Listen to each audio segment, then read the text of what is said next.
Hey guys, it's Karl. We just wrapped up WWDC 2022. Amazing to be back in Apple campus, Steve Jobs Theater, to check out not only important software updates, which we just saw, but I was most stoked about all of the hardware. So we first saw the 13-inch MacBook Air with, of course, the new M2 chip. So obviously the first thing, it followed some of the rumors with the new design, and that follows in the footsteps of the 14 and 16-inch MacBook Pro. So it no longer has that thin profile. It's that classic, I guess, rectangular shape. They're moving away from the wedge-shaped design. It comes in 4 new colorways, so the standard space gray, the silver, as well as the new midnight and starlight. So midnight is closer to a dark blue with that hint of, I guess, blue. It's a dark blue. And starlight, which is almost a champagne, that's their, I guess, goldish colorway.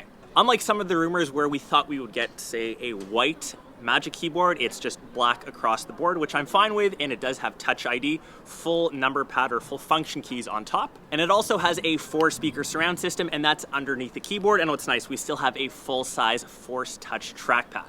And what makes the MacBook great in general is the size and form factor, and obviously the portability of it. So 11.3 millimeters, 2.7 pounds, and that's 20% less volume than the previous gen MacBook Air. And lastly, for the rest of the ports, on one side you've got 2 USB-C, the return of MagSafe, which I'm always a huge fan of, and depending on which color option you get a color-matched braided cable, and it does have the option to come with a new USB-C charger, which actually has 2 USB-C ports, so nice to plug in extra peripherals if you need to. So just remember that does cost a bit extra, I believe. They didn't really say that at the keynote, but you have the option to spec it with a different size charger. And in my personal preference, once the keynote was over, we moved towards the Steve Jobs Theater. That's where they had all the B-roll going. Was trying to get a selfie with Tim Cook. It didn't work out too well. My personal color choice is probably the midnight. That's what I was leaning towards. It looks sleek, but I think if you just got the silver, I mean, I guess the space gray is a bit classic, but I think the midnight is the one to get, just maybe because it's new. And to wrap off the rest of the design, on the last side, we just have a 3.5 millimeter headphone jack with a built-in DAC. Unfortunately, for creators, it was just too thin to have a SD card slot. Maybe that's asking for too much. Maybe they're reserving that just for the MacBook Pro line. Tim, make it happen for the next MacBook Air. I think a lot of people would be stoked about that, but once again, that's just being a bit nitpicky. So lastly, for the design is the display. So 13.6 inches, it is liquid retina. Unfortunately, no ProMotion, no mini LED. The camera has been upgraded from the previous MacBook Air. It's now 2 times better resolution. It's still 1080p. It has 2 times low light performance, but unfortunately no mention of center stage, so I don't think that's a feature built into this webcam. Once again, I think that would just be something easy, but we'll have to wait for the next MacBook Air. And overall, that's pretty much the design.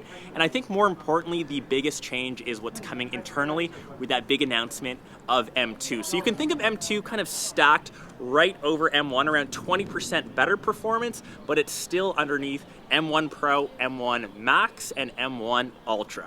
And I really think this laptop is for people that haven't made that jump to M1 yet. If you're still rocking a MacBook Air on the previous Intel-based platform, this is 5 times better in terms of performance. So I think it's a really big jump. If you already haven't made that switch to Apple Silicon yet, I think this is the perfect time to do it. So for the rest of the performance, it's still the same 8-core CPU, but the GPU has been bumped up an additional 2 cores up to 10. So that's around a 25 to 35% more performance for graphic-related tasks. So for some of the edits that we saw, they were scrolling through multiple lines of 4K footage. I think it was 8 lines of 4K footage in some of the demos.